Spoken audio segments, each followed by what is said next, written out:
রুদ্র মূর্তি নিয়ে ধেয়ে আসছে কালবৈশাখী। ৫০ থেকে ৬০ কিলোমিটার গতিবেগে বইবে ঝোড়ো হাওয়া। সমুদ্র হবে উত্তাল। মৎস্যজীবীদের জন্য সমুদ্রে প্রবেশে নিষেধাজ্ঞা জারি হয়েছে। আজ ও আগামীকাল রাজ্যের ৬ জেলায় চলবে তুমুল ঝড় বৃষ্টি। জারি হয়েছে রেড অ্যালার্ট। তবে আবহাওয়া দপ্তর সূত্রে পাওয়া এই পূর্বাভাস অনুযায়ী পশ্চিমবঙ্গ ও বাংলাদেশের কোথায় কোথায় তুমুল ঝড় বৃষ্টির সম্ভাবনা, এই বিষয় নিয়ে কি জানা যাচ্ছে এই মুহূর্তে জানিয়ে দেব বিস্তারিত ভিডিওতে। তাই অবশ্যই ভিডিওটি শেষ পর্যন্ত দেখবেন এবং আপনি আপনার জেলার নাম ভিডিওর কমেন্ট বক্সে কমেন্ট করে আমাদের জানিয়ে দেবেন। আপনার জেলার নতুন কোনো খবর বেরিয়ে এলে আমরা আপনাকে জানিয়ে দেব।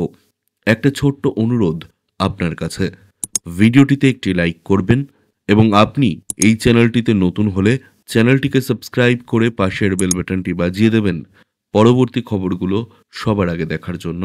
রুদ্র মূর্তিতে ধেয়ে আসছে কালবৈশাখী, সতর্ক করল আবহাওয়া দপ্তর।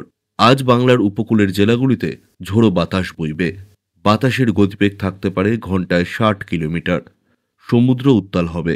মৎস্যজীবীদের সমুদ্রে যেতে নিষেধাজ্ঞা জারি করা হয়েছে। শুক্রবার ৭ জেলায় কালবৈশাখীর সতর্কতা থাকছে। এই তালিকায় রয়েছে বাঁকুড়া, ঝাড়গ্রাম, পূর্ব ও পশ্চিম মেদিনীপুর, হাওড়া, হুগলি, পূর্ব বর্ধমান, কলকাতা সহ দক্ষিণবঙ্গের বাকি সব জেলাতে দমকা ঝড়ের সঙ্গে মাঝারি বৃষ্টির সতর্কতা থাকছে। শনিবার দক্ষিণবঙ্গের প্রায় সব জেলাতেই বজ্র বিদ্যুৎ সহ বৃষ্টির সম্ভাবনা বেশি থাকছে। রাতের দিকে হতে পারে শিলাবৃষ্টি। আজও কালবৈশাখীর সতর্কতা থাকছে ৬ জেলায়। সেই সঙ্গে বজ্র বিদ্যুৎ সহ বৃষ্টির পূর্বাভাস। ৫০ থেকে ৬০ কিলোমিটার বেগে ঝোড়ো বাতাস বইবে। বেশি বৃষ্টির আশঙ্কা থাকছে বাঁকুড়া, ঝাড়গ্রাম, পূর্ব ও পশ্চিম মেদিনীপুর, হুগলি, পূর্ব বর্ধমানে।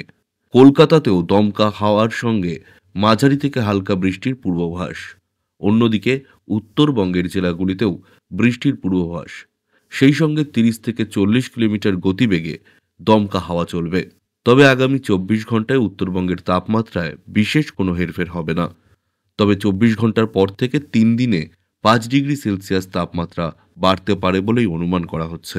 অন্যদিকে বাংলাদেশের আবহাওয়া দপ্তরের পাওয়া পূর্বাভাস অনুযায়ী আগামী ২৪ ঘন্টায় বাংলাদেশে কয়েকটি বিভাগে বৃষ্টিপাত হতে পারে। রাজশাহী, ঢাকা, খুলনা, বরিশাল, চট্টগ্রাম ও সিলেট বিভাগে ঝোড়ো হাওয়া ও বজ্র বিদ্যুৎ সহ বৃষ্টি হতে পারে। তবে এই বৃষ্টি বা মেঘলা আবহাওয়া দীর্ঘস্থায়ী হবে না এবং আগামী ২২ থেকে ২৩ মার্চের মধ্যে তা কমে আসবে।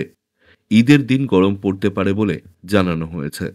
তাপমাত্রা ৩৫ থেকে ৩৭ ডিগ্রি সেলসিয়াসের মধ্যে থাকতে পারে।